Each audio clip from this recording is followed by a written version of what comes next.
Mayoyao has centuries-old extensive stone-walled rice terraces, its foremost attraction, dotted with pyramid-shaped typical Mayoyao residential houses, making it unique from other rice terraces in the country. Carved on the mountain slopes by the Mayoyao engineers more than 2,000 years ago, the Mayoyao rice terraces stretch from the mountain-perched barangay of Chaya to the bank of the legendary Penanga River downstream. The terraces, which straddle the entire central Mayoyao Valley, look as if they had been built for a higher purpose by the animist Mayoyaos, that is, to reach the heavens via giant stairways. Each terrace wall is carefully paved with stones, some so big that it could have been impossible for ordinary mortal without modern equipment to carry them from river below. An irrigation system using lengthy canals extending up to kilometer away bring water to the rice terraces. This is supplemented by bamboo pipes and hollow tree trunks linked together.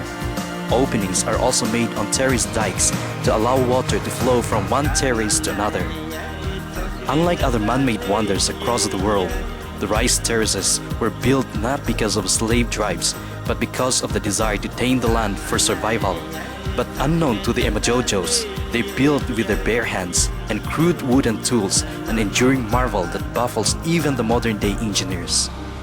In 1995, the United Nations Education, Scientific and Cultural Organization or UNESCO included the rice terraces of Mayoyao, Banawe, Hungduan and Kiangan in the list of World Heritage Sites, characterizing it as a living cultural landscape.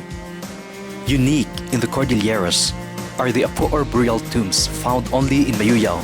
7 of these igloo-like stone mausoleums containing the bodies of the town's ancient warriors and elite exist in various barangays. The Apo or burial tombs were symbols of status because only the well-to-do in the early period of Mayoyao made use of these to hold their dead.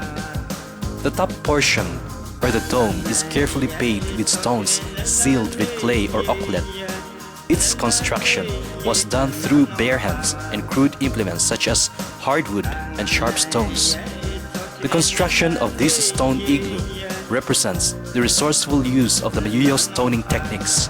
The Mayoyao traditional house is a pyramidal structure perched on 4 wooden posts, which the famous anthropologist Otley Bayer compared to the igloo of the Eskimos in terms of uniqueness.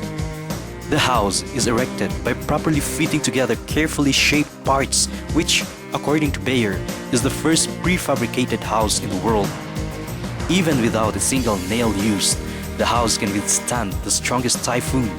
It is also made in such a way that rats cannot enter, since granary occupies the top portion of the structure.